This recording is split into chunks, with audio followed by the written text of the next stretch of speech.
Hey folks, I wanted to talk a little bit more about Emperor of the Fading Suns because I've been thinking about this game over the last couple of days while I've been playing it a little bit here and there, and I've made a realization about this, that this game is an absolutely genius level games design in terms of multiplayer, and I want to explain to you why I think that is.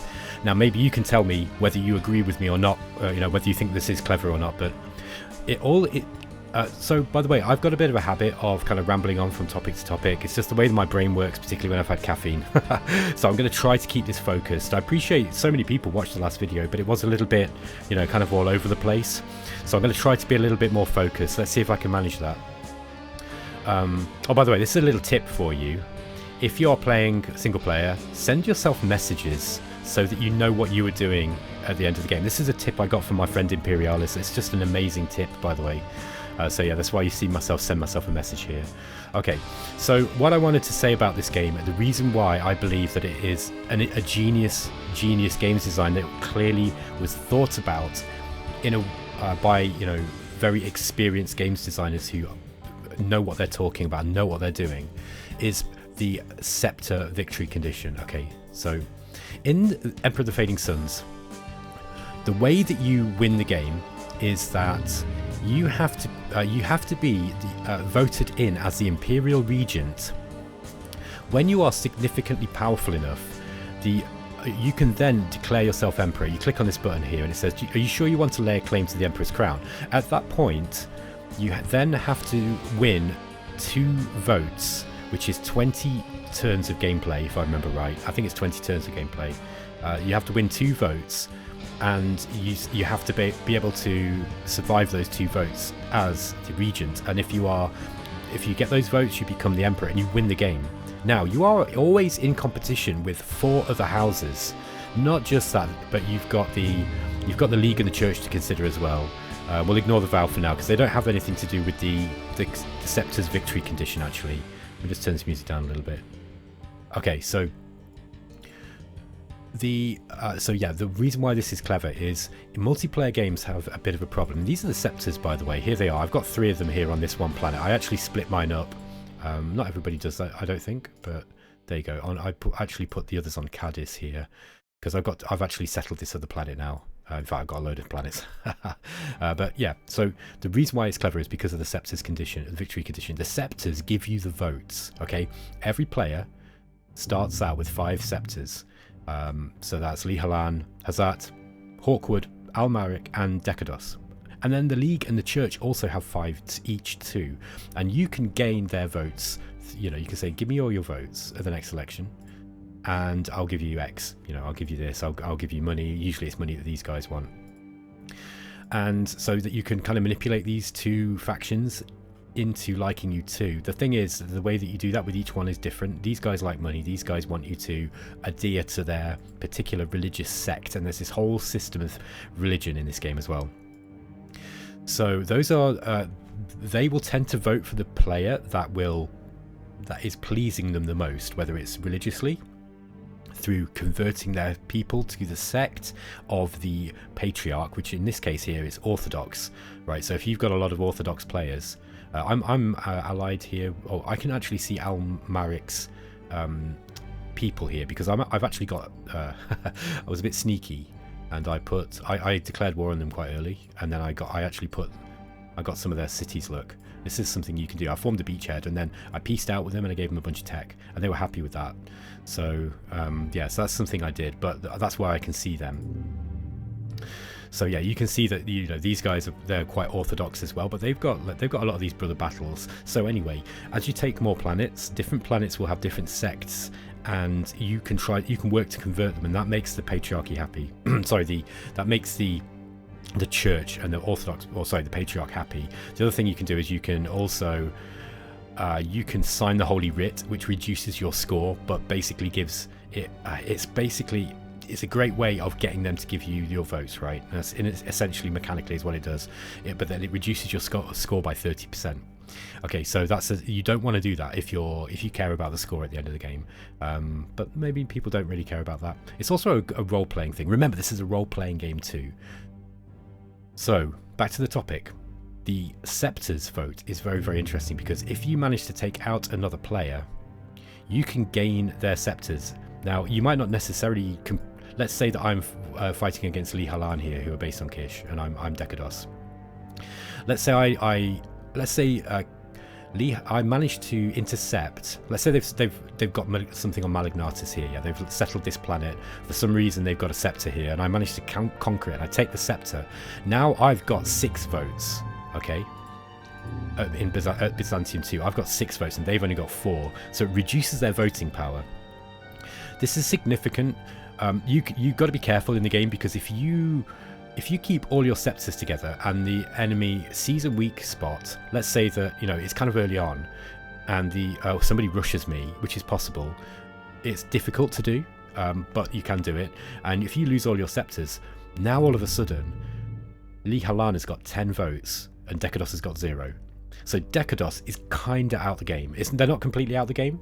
You're still able to build an economy. You can still go and take other planets. You can engage in diplomacy and form alliances with other players in order to achieve your goals. But in terms of the victory condition of making of electing the emperor, you are in big trouble. And Lee Halan is really, really high, because generally speaking, I've noticed you tend to need 15 votes in order to be able to become the regent, right? So usually what that implies is, what that means in effect is, you've got the support of either the League or the Church, and your own 5 votes, so that's 10 maximum.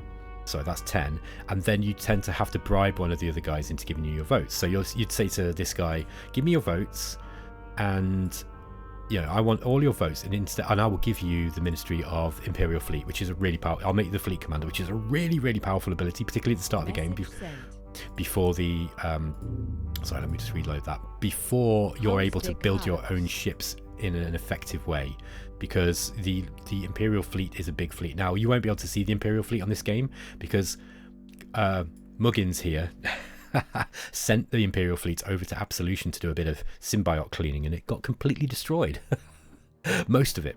So I've decimated the Imperial Fleet. So I'm kind of in trouble, because if the Vow decide to come and let's say the Vow decide to come on a crusade, or maybe the Guild, they decide to form the Third Republic, we're in big trouble, because there's no Imperial Fleet to guard against it. So that's going to be an amusing thing to deal with in this game. Or maybe the symbiotes, they decide to break out and they get through Stigmata. Well, what are we going to do? So anyway, you need about 15 votes, okay?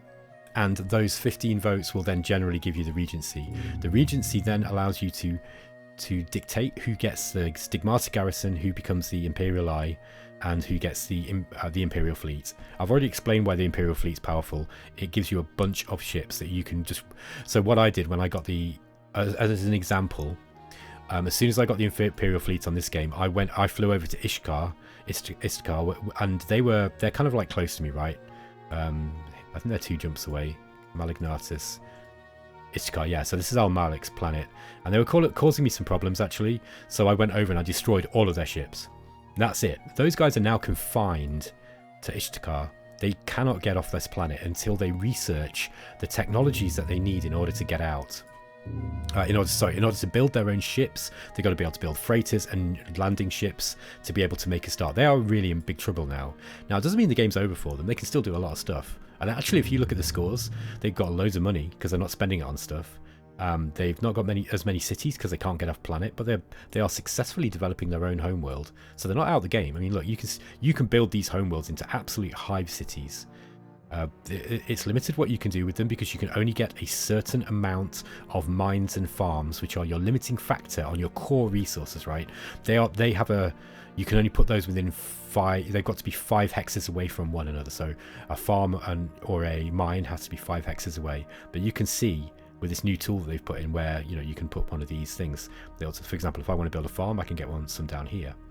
So anyway, you are kind of stuck. Anyway, I digress. So what I'm trying to get at is that the Scepters system is something that you're going to be bartering for, okay? And once you've got, sorry, the Imperial Regent is something you're going to be bartering for. If you can get it, you can pick any one of these things, like the Stigmata Garrison. You can just abandon Stigmata and leave the Empire, the whims of the symbiotes, which are a very dangerous faction. But you can go and use that big army to go and take over, you know, another planet. You got to be able to transport them somehow. But I think they do have some transports. But you can use that garrison anyway.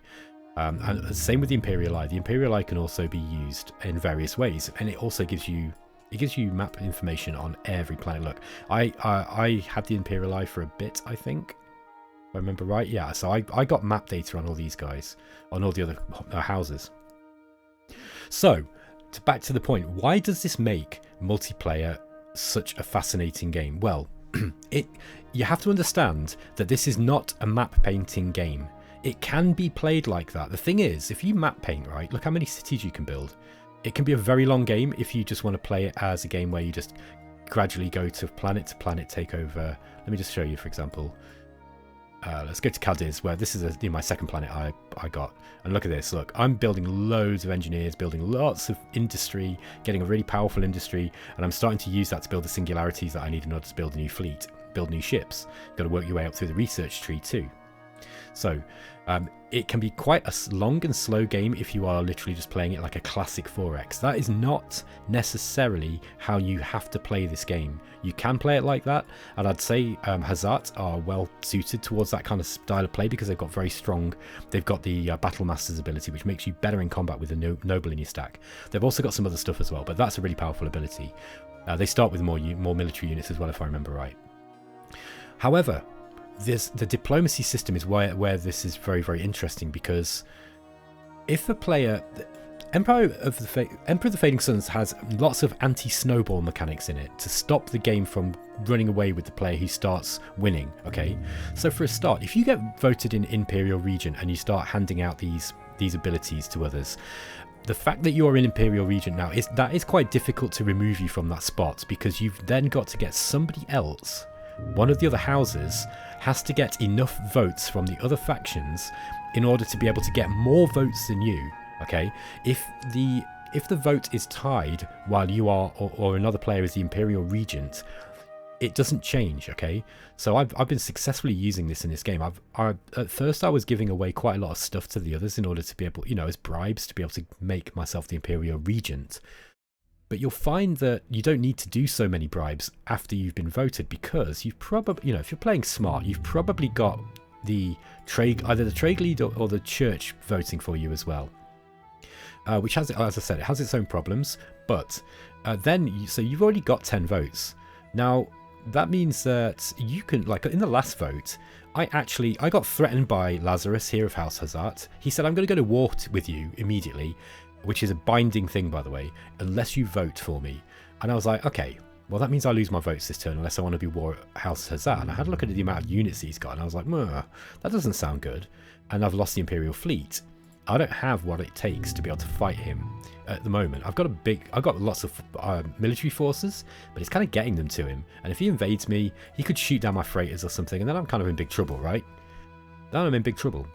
So I gave him my votes, and I was like, right, now I've got to somehow come up with at least 10 votes in order to be able to maintain my position as the regent. I want to be the regent because I don't want somebody else getting these things. Like I don't want Al Marek having access to the Stigmata Garrison, for example, because that would help them bounce back. I certainly wouldn't want them having the Imperial fleet. So you get the idea. So I managed to get, they gave me 5. I gave them 5 votes, so they had 10. I had 10 because I managed to bribe Hawkwood into giving me their votes, and I also got the support, I think, of the Trade League. So I got 10 as well, and because it was a draw, so they had 10, I had 10, he had 0. I think Celestra managed to get from Lee Halan managed to get 10. So it was just a draw, and I retained the Regency. Finally, to my point. In multiplayer, you're starting to get the idea now, by the way, how difficult it is to convince everybody who wants to win the game to vote for you. Okay, you've got to give them stuff that they need that is going to advance their game. And because it's not just a map painting game, certain players are going to want different things. So a player who needs to get more territory by military conquest is going to be asking you for technologies that are going to give them better give them better units, because they might not be able to get those, especially if the church has prescribed, you know, certain texts. It's going to, you know, or they're going around burning laboratories, which is something that they sometimes do. It can be a real pain. So then, you know, you really want to be trying to get techs. Okay. There are other ways to win as well. For example, if you kill all the nobles on Byzantium, you need a noble on Byzantium too. Every house has got a noble on here. You need to have one of your nobles alive on Byzantium too, because if you don't, then you cannot vote. Your votes are null, even if you got scepters. So one of the techniques, look, as you see here with Hazat, they're building spies. I got an assassin here, which is an even better version. They're building spies, and what they're going to do is they're going to come in and they're going to attack my army. And these guys have got a really strong attack that hits the back line. Okay, so they've got this special ability. They can attack on Byzantium Secundus, no one else can. Also, they duel high-ranking units during combat. So that means that they will strike. They'll go, if they can get close enough into the close rank, if they get through all your artillery and all your other stuff, they will start fighting your nobles, and they're dangerous. Okay, nobles are strong too, but you know, if you've got enough spies, they're going to kill them. So you might be wanting to get the spy techs, and they go quite a long way, right up to the doppelganger stuff. There's special forces, there's all kind of things. Okay, so in order to get the votes, you're going to be trying to, you know, you're having to give stuff away to other players, and you've got to figure out exactly what it is that their plan is, because just because they're not like seeming to build a massive military does not mean that they are not strong. That's something you've got to figure out. You've got to realize about this game, and I've been thinking about this a lot. Even though the enemy doesn't seem to be large, they might be able to bring a lot of moving pieces together at the last minute to somehow secure themselves a victory, whether that's through suddenly killing killing nobles on Byzantium at a critical point, while also getting some, you know, maybe bribing somebody else to vote for them, and then getting the Regency, and then using that fleet, you know, the Imperial fleet to make a move, right, on a critical location, and then steal some scepters. Do you see what I mean? It's deep, right? And so the crowning glory of this is that in all of this intrigue and diplomacy, there's what I would say is a very clever anti-coalition mechanic. In games like Dominions, they have this problem where in any game where there can only be one winner, right? It's a zero-sum game. In any game where there can only be one winner, there will be the situation where one player gets a little bit too big, look on the graph, and the other four look at him and go, right, okay, he's too strong, let's take him down, or her. Let's take, look, Salandra's too strong, let's all work together. So what they do is they all form an alliance, they go around and nuke your worlds, and then they carve up your territory, and they, you know, then there's one player out the game, and now you've got 4 left. Okay? Now that is a natural progression for the way that these kind of dog-eat-dog world game sims work, and that's absolutely fine, but it's not always very fun for the player on the receiving end of the coalition. In Dominions, it's just the way that it is, and you've got to accept. In Dominions, for example, you've got to make sure that you look big, okay? You've got to look strong, you've got to look big, but without being too big, because if you look too big, you get a coalition. You've got to be, at that point, you've got to be powerful enough to fight off a coalition, or you've got to be skilled enough in diplomacy to be able to convince some of the other players, look, you're not going to get anything from this coalition, but you're in trouble. The reason why Emperor of the Fading Suns has an amazing system is because of the scepters. Let's just put ourselves in the situation that we just discussed. Salandra here of House Decardus, she gets a little bit too strong. She gets a little bit too big for her boots. Let's say that, you know, I'm the regent, I've got the Imperial fleet, whatever. And the other players look at Salandra and they go, okay, Salandra's getting too strong. We've got to form a coalition, take her out. Now, what happens at the when they do that? Like, let's say that they successfully invade Severus here, they wage a war, and it's not that easy to do, even with lots of players, because you're quite strong on your own home planet, right? So it's costly to do so. And even if you had 4 players, I think it's going to take a while. So that's going to be their only goal for a certain time. And what is the reward that you would get? Well, in most games, and in this one as well, to some extent, you're going to get their territory, right? Very likely, Hawkwood, Hazat, Li Halan, and Al Malik are going to be going, right, when we complete this coalition, I'll take Cadavus, you take Malignatus, you get Cadiz, I'll take Severus. And they'll squabble over it a little bit, but that's basically what they'll do. They'll carve up the space. But look, for a start, the way the map is organized means that that's not actually that great. This is not Dominions, where you've got territory that's sort of touching each other. You do have links between, you know, you have these jump links between planets, but how do you carve up, you know, this amount of area between 4 players? All of a sudden, you've got a load of territory that's kind of like disjointed. It's difficult to defend. This doesn't seem very satisfactory to me.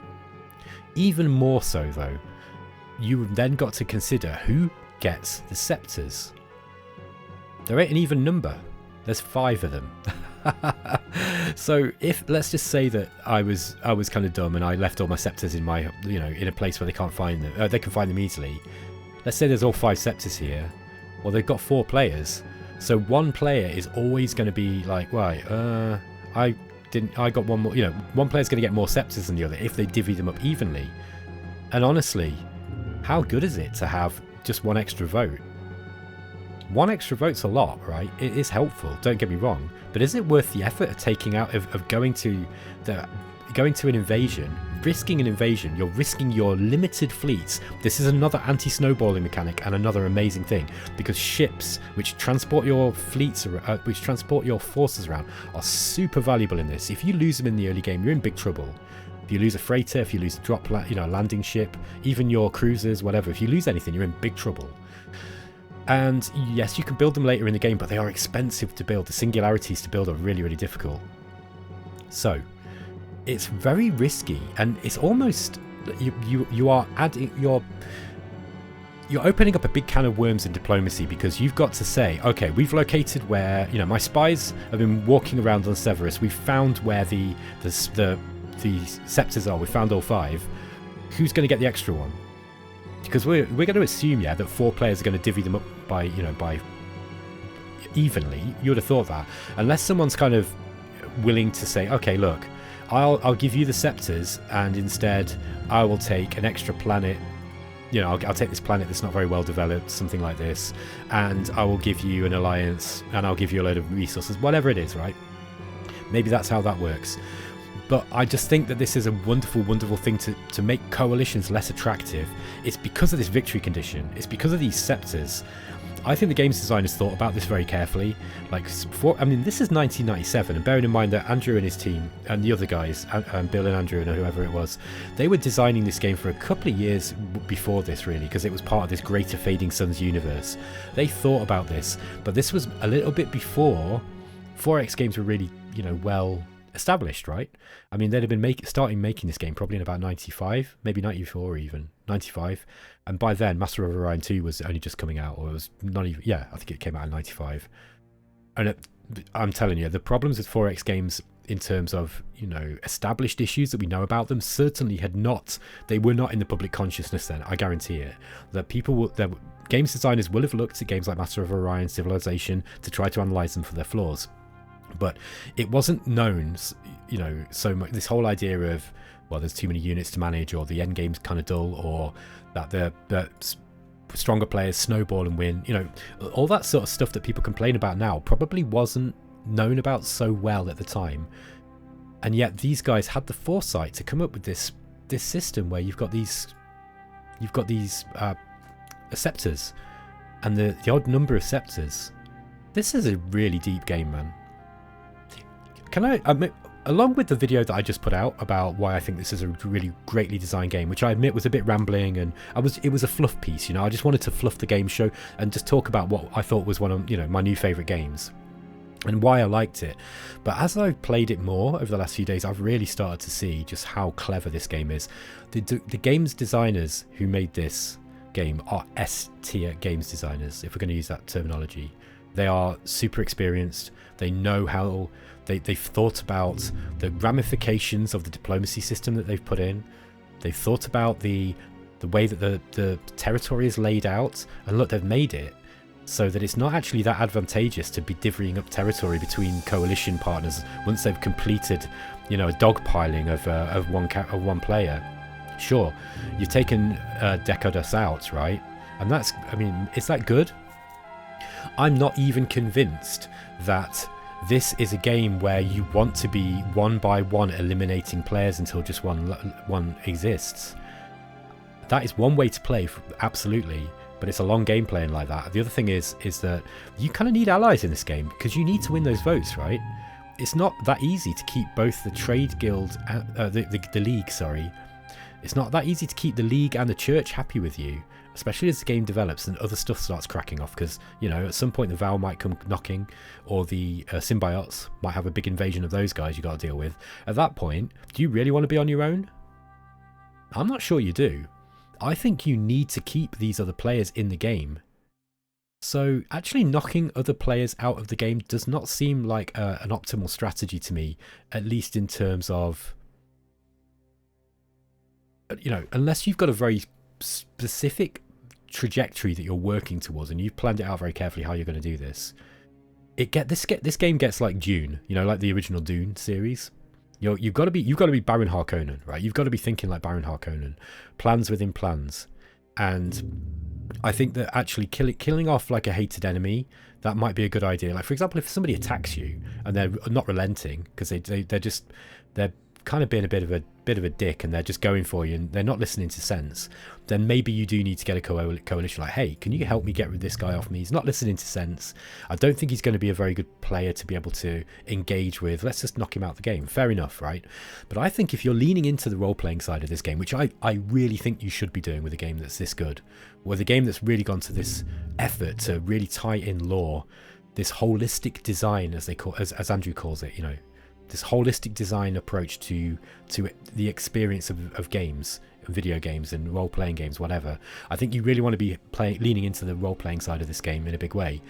And then, so you really want to be playing with people who aren't going to be acting in a way that's not very conducive to fun gameplay, right? Let's just hope you are. But let's say you're playing a competitive game. Sure, you've got somebody who's not listening to reason, you form a coalition, but is it wise to take them completely out of the game? Because who gets the scepters? That's what I want to be knowing. It's like, who gets the scepters? And I don't think that I would be happy if I got one. Let's say there was a coalition of, you know, of 4 players. I don't think I'd be happy just getting one scepter. Would I be happy getting one scepter and a planet on the other side of the galaxy to me? I don't know about that. That feels like something that I'm not interested in doing, considering how difficult invasions are in this game. Just on I promised that I wouldn't get too much off topic, but I do want to make one thing. I want to say one thing.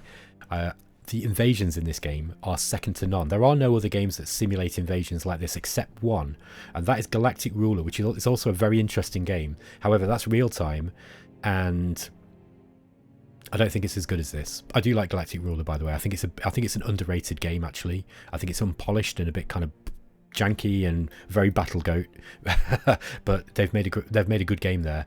But the invasions in this are particularly crunchy and interesting. The way that you have to go about them with these limited ships that you get, oh boy, very, very clever. So anyway, I'm not going to go on any longer, guys. That was the point I wanted to make. I think that this game is a masterclass in games design. I'm not an expert games analyst. I like to think about games design and I like to talk about it. It's becoming my favourite thing. I like it as much as I like playing games, if not more. But I think that, whether you agree with me or not, by the way, I think that I'd invite you to at least consider the points that I've made here and what you think. Because some of you might be veteran players of games like Diplomacy or Dominions or other games where you have this winner-takes-all situation that really drives the gameplay. And maybe you can tell me what you think about this. There is other things that we must consider. The other anti-snowballing mechanics. 1, the layout of the planets. Okay. 2, how difficult and slow it is to actually get economy going on new planets. It's not that difficult, but it is substantially slow. Okay. The other thing you've got to consider is you start out with a bunch of ships, but if you lose them, you're in big trouble. So you cannot risk ships. That's another thing that I didn't really mention. But risking ships in invasions against enemy players, I mean, it's difficult enough, by the way, against rebel planets. Okay. Against any one of these planets, like for example this one here, when they've got grey, this means they've got a palace on it, right? If there's a palace on the planet, there's going to be decent defenders. So even risking your assault landers and your cruisers and stuff, bombarding them can be a bit risky because they've got the capability to take out your ships. You've got to be a little bit careful. Against another player, you're asking for a world of hurt at the start of the game, and I think if you're playing against a reasonably experienced player, you're risking a lot. Even in a coalition, I do feel that it's a risky proposition to invade another player unless you've got some plan. Whether you're, let's say you're playing Decardus and you've really leaned into the biological stuff that they've got and you've gone for doppelgangers or something, then you've got these very, very strong, you'll have these very strong, what do you call them, kind of like stealth units. Let's see if we can find those. Doppelganger. I don't think I've built any in this game yet. Yeah, so you got the doppelgangers. So these are like they're the highest level assassin. So if you've got a bunch of those roaming around the map that can just kill things like nobles, or they can steal holy relics, or they can kill artillery, or they can kill the where are we? Have we got any of the bombardment weapons? These things, look, the planetary defense missile systems or whatever. These things that attack into orbit. They can kill those easily, or they can kill other spies. So there are so many tools that you get in this game to, that really stop snowballing in a big way. And I think that you need to consider that when you look at this as a multiplayer game. Now, I'm not saying this is a perfect multiplayer game. It's very long. So if you get yourself in for a game of this, I mean, you're looking at 80 hours, I'd say. I initially yesterday I thought 40 hours. I think if you finish a game in 40 hours, you've done it quite quick. I think I've been playing this game now. I'm on turn 61, I think it is. And look, you'll see that I've got a bunch of other planets. I've got quite a lot of other planets now.